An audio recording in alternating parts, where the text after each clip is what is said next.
Atos 25.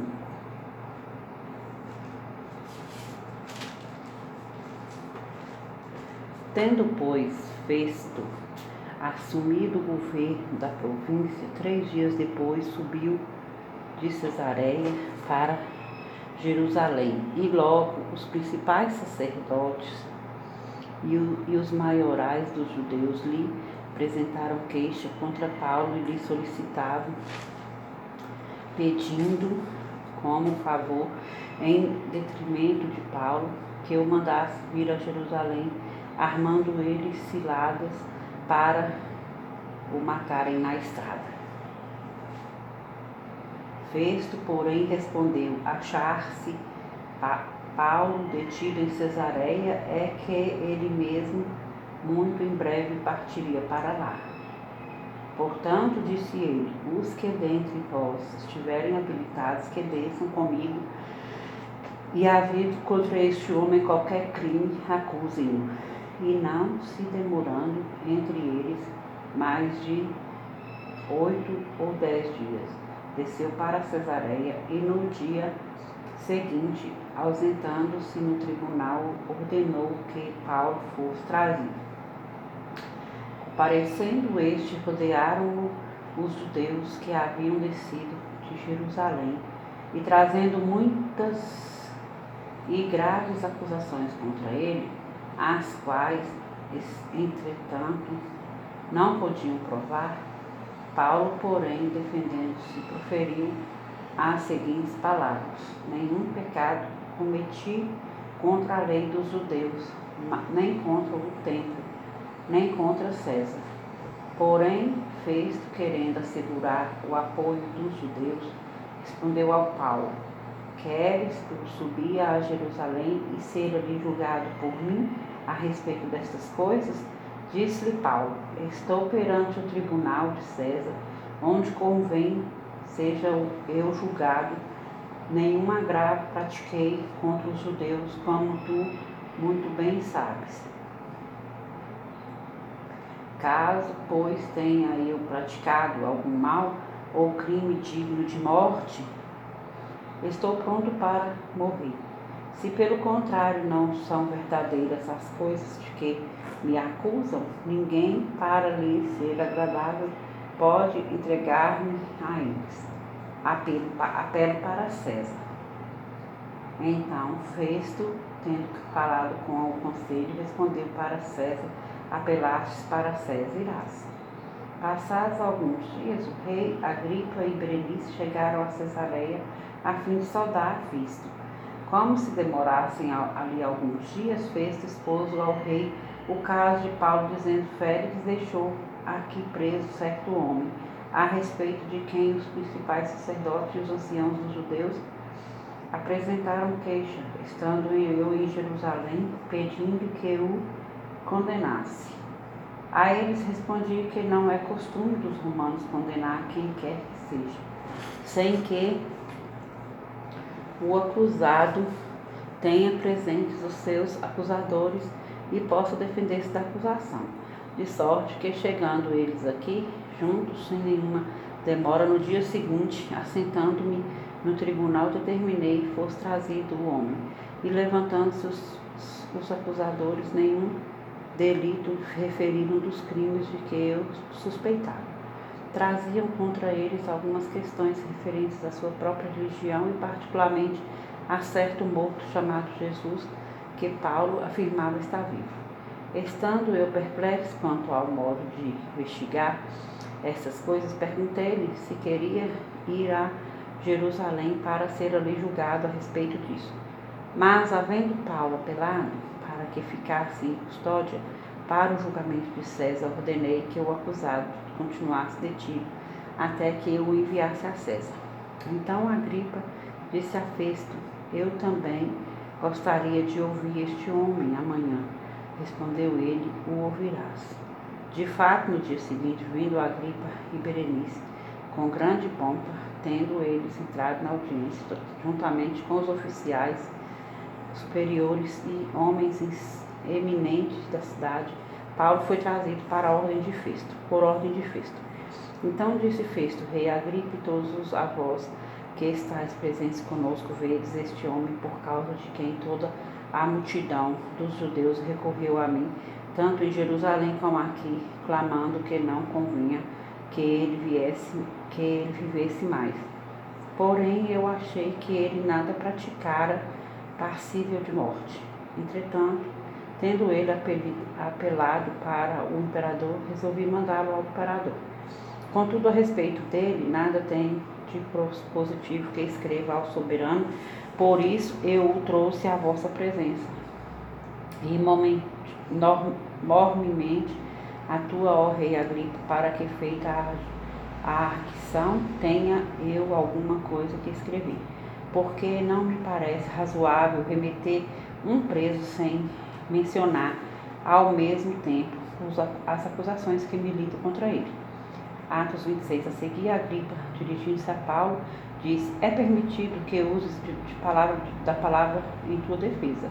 Então Paulo, estendendo a mão, passou a defender-se nesses termos: tenho-me por feliz, ó rei Agripa, pelo privilégio de hoje, na tua presença, poder produzir a minha defesa de todas as acusações feitas contra mim pelos judeus. Mormente, porque és versado em todos os costumes e questões que há entre os judeus, por isso eu te peço que me ouças com paciência quanto à minha vida desde a mocidade, como decorreu desde o princípio entre o meu povo, e em Jerusalém todos os judeus a conhecem, pois, na verdade, eu era conhecido deles desde o princípio, e se assim o quiserem testemunhar, porque vivi fariseu conforme a seita mais severa da nossa religião, e agora estou sendo julgado por causa da esperança da promessa que por Deus foi feita a nossos pais, a qual as nossas 12 tribos, servindo a Deus fervorosamente de dia e de noite, almejam alcançar, e é no tocante a essa esperança, ó rei, que eu sou acusado pelos judeus, porque esse julgo incrível entre vós, que Deus ressuscite dos mortos, os mortos. Na verdade, a mim me parecia que muitas coisas devia eu praticar contra o nome de Jesus, o Nazareno. E assim procedi em Jerusalém, havendo eu recebido a autorização dos principais sacerdotes, encerrei muitos dos santos nas prisões, e contra estes dava o meu voto quando os matava. Muitas vezes os castiguei por causa da sinagoga, por todas as sinagogas, obrigando-os até a blasfemar, e demasiadamente enfurecido contra eles, mesmo por cidades estranhas os perseguia. Com este intuito, parti para Damasco, levando a autorização dos principais sacerdotes e por eles comissionando. Ao meio-dia, ó rei, indo eu a caminho fora, vi uma luz no céu mais resplandecente que o sol, que brilhou ao redor de mim e dos que iam comigo. E caindo todos nós por terra, ouvi uma voz que me falava em língua hebraica: Saulo, Saulo, por que me persegues? Deus, dura coisa é recalcitrares contra os aguilhões. Então eu perguntei: quem és tu, Senhor? Ao que o Senhor respondeu: eu sou Jesus, a quem tu persegues. Mas levanta-te e firma-te sobre teus pés, porque por isso te apareci, para te constituir ministro e testemunha, tanto das coisas em que me viste, como daquelas pelas quais te aparecerei ainda, livrando-te do povo e dos gentios para os quais eu te envio, para lhes abrires os olhos e os converteres das trevas para a luz e da potestade de Satanás para Deus, a fim de que recebam eles remissão de pecados e herança entre os que são santificados pela fé em mim. Pelo que, ó rei Agripa, não fui desobediente à visão celestial, mas anunciei primeiramente aos de Damasco e em Jerusalém por toda a região da Judéia e aos gentios que se arrependessem e se convertessem a Deus, praticando obras dignas de arrependimento. Por causa disto, alguns judeus me prenderam estando eu no templo, e tentaram matar-me, mas, alcançando o socorro de Deus, permaneço até o dia de hoje, dando testemunho, tanto a pequenos como a grandes, nada fazendo senão o que os profetas e Moisés me disseram haver de acontecer. Isto é, que o Cristo devia padecer, e sendo o primeiro da ressurreição dos mortos, anunciaria a luz do povo e aos gentios. Dizendo ele estas palavras, estas coisas, em sua defesa, Festo o interrompeu em alta voz. Então, estás louco, Paulo? As muitas letras te fazem delirar. Paulo, porém, respondeu: não estou louco, ó excelentíssimo Festo. Pelo contrário, digo palavras de verdade e de bom senso, porque tudo isto é do conhecimento do rei, e a quem me dirijo com franqueza, pois estou persuadido de que nenhuma destas coisas lhe é oculta, porquanto nada se passou em algum lugar escondido. Acreditas, ó rei Agripa, nos profetas? Bem sei que acreditas. Então Agripa se dirigiu ao Paulo e disse: por pouco me persuadistes a me fazer cristão. Paulo respondeu: assim Deus permitisse que, por pouco ou por muito, não apenas tu, ó rei, porém todos os que por hoje me ouvem se tornassem tais qual eu sou, exceto estas cadeias. A essa altura levantou-se o rei e também o governador e Berenice, bem como os que estavam sentados com eles, e havendo-se retirado, falavam uns com os outros, dizendo: este homem nada tem feito, passível de morte ou de prisão. Então Agripa se dirigiu a Festo e disse: este homem bem podia ser solto, se não tivesse apelado para César. Atos 27. Quando foi decidido que navegássemos para a Itália, entregaram Paulo e alguns outros presos a um centurião chamado Júlio, da corte imperial. Embarcando no navio Adramitino, que estava de partida para costear a Ásia, fizemos-nos ao mar, indo conosco Aristarco, macedônio de Tessalônica. No dia seguinte chegamos a Sidom, e Júlio, tratando Paulo com humanidade, permitiu-lhe ir ver os amigos e obter assistência. Partindo dali, navegamos sob a proteção de Chipre, por serem contrários aos ventos. E, tendo atravessado o mar ao longo da Cilícia e Panfilha, chegamos a Mirra, na Lícia. Achando ali o centurião um navio de Alexandria, que estava de partida para a Itália, nele nos fez embarcar, navegando vagarosamente muitos dias, e tendo chegado com dificuldade defronte de Cnido, não nos sendo permitido prosseguir, por causa do vento contrário, navegamos sob a proteção de Creta, na altura de Salmona.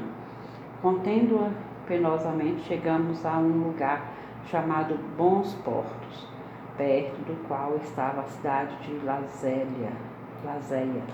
Depois de muito tempo, tendo-se tomado a navegação perigosa, e já passado o tempo do dia do jejum, admoestava-os Paulo, dizendo-lhes: senhores, vejo que a viagem vai ser trabalhosa, com dano e muito prejuízo, não só de carga e do navio, mas também da nossa vida.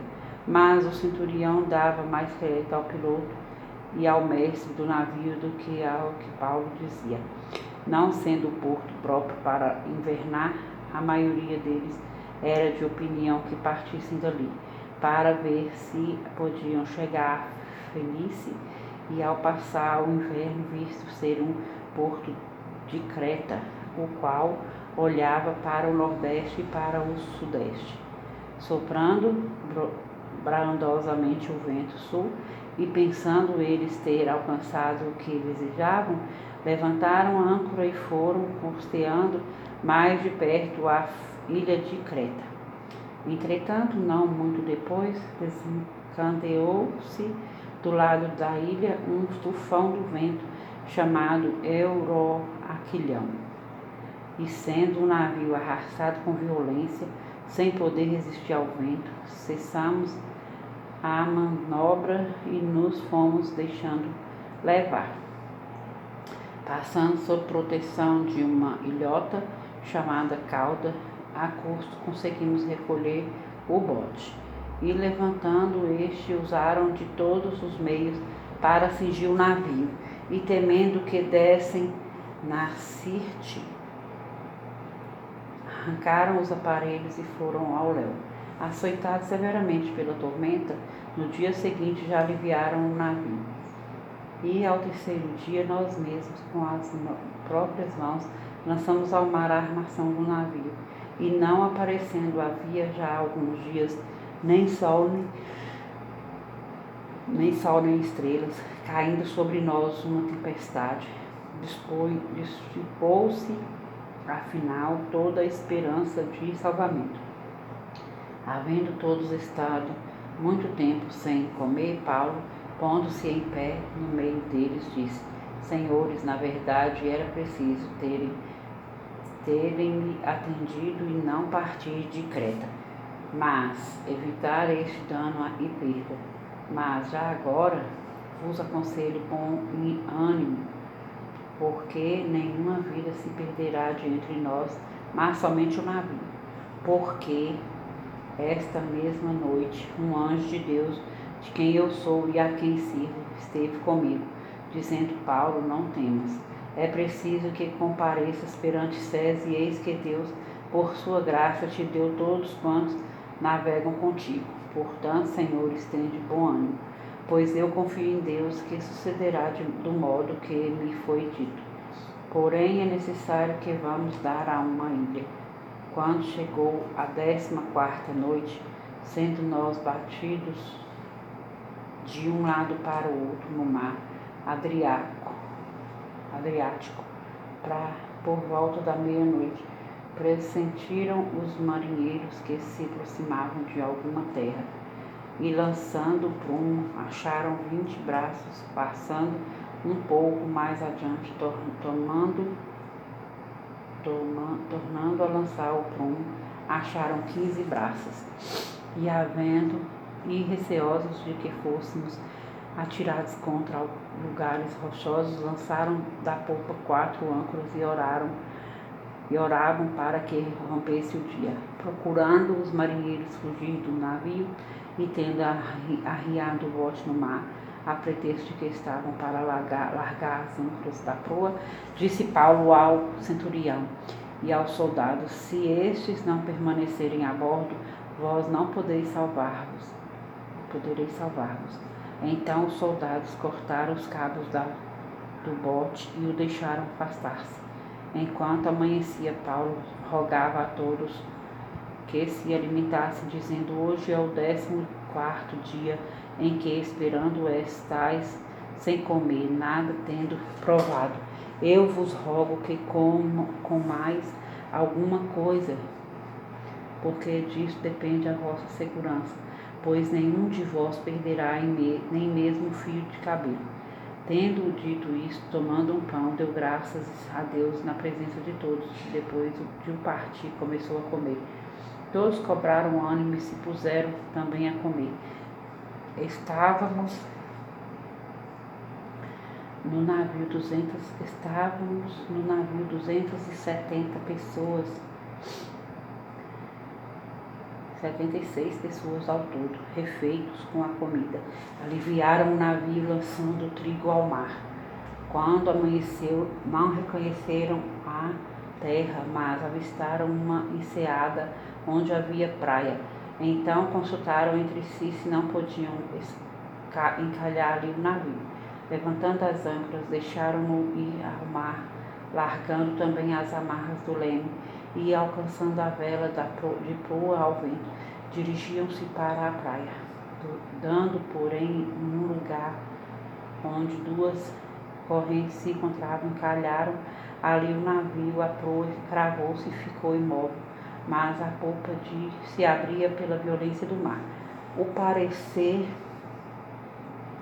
dos soldados era que matassem os presos, para que nenhum deles nadando fugisse.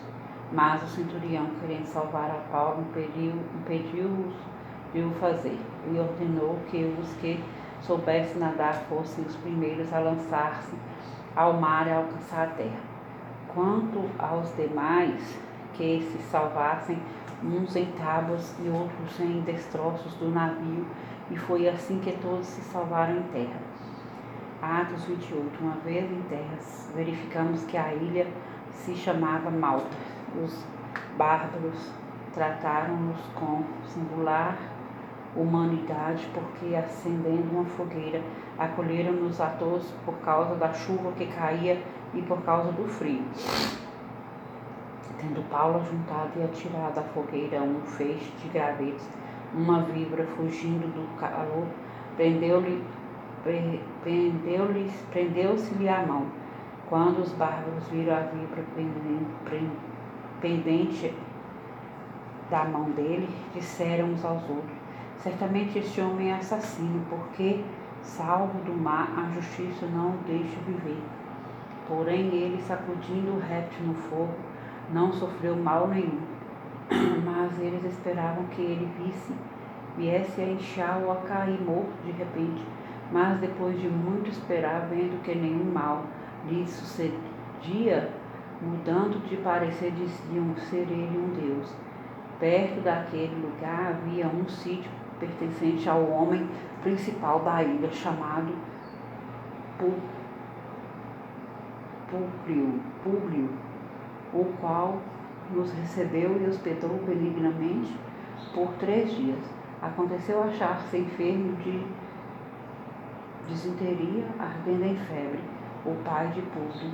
Paulo foi visitá-lo e, orando, impôs-lhe as mãos e o curou. À vista destes acontecimentos, os demais enfermos da ilha vieram e foram curados, os quais nos distinguiram com muitas honrarias.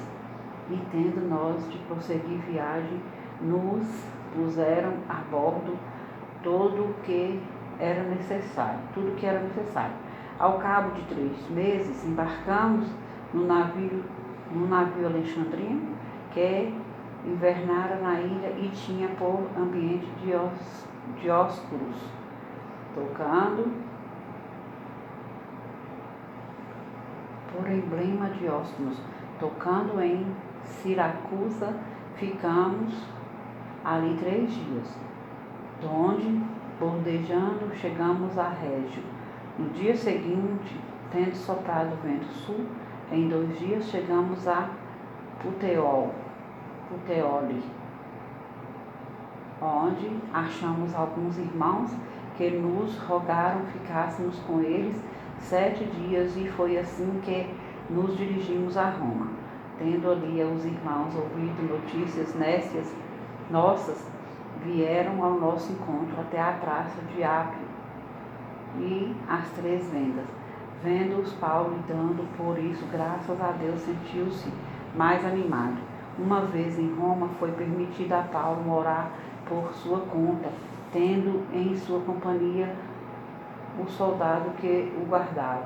3 dias depois, ele convocou os principais dos judeus, e quando se reuniram, lhes disse: varões irmãos, nada havendo feito contra o povo eu ou contra os costumes paternos, contudo vim preso desde Jerusalém, entregue nas mãos dos romanos, os quais, havendo-me interrogado, quiseram soltar-me sob a preliminar de não haver em mim nenhum crime passível de morte.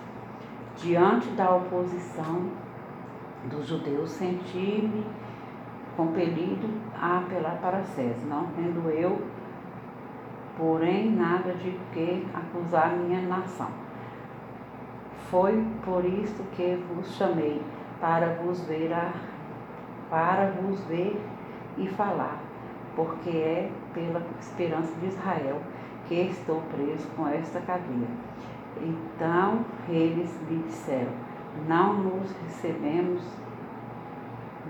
não recebemos da Judéia nenhuma carta que te dissesse respeito, Também não veio qualquer dos irmãos que nos anunciasse ou dissesse de ti mal algum. Contudo, gostarias de ouvir o que pensas, porque na verdade é corrente a respeito desta seita que por toda parte é ela impugnada. Havendo-lhe ele marcado um dia, vieram em grande número ao encontro de Paulo na sua própria residência. Então, desde a manhã até a tarde, lhes fez uma exposição em testemunho do reino de Deus, procurando persuadir-os a respeito de Jesus, tanto pela lei de Moisés como pelos profetas. Houve alguns que ficaram persuadidos pelo que ele dizia. Outros, porém, continuaram incrédulos, e havendo discordância entre eles, despediram-se, dizendo Paulo essas palavras,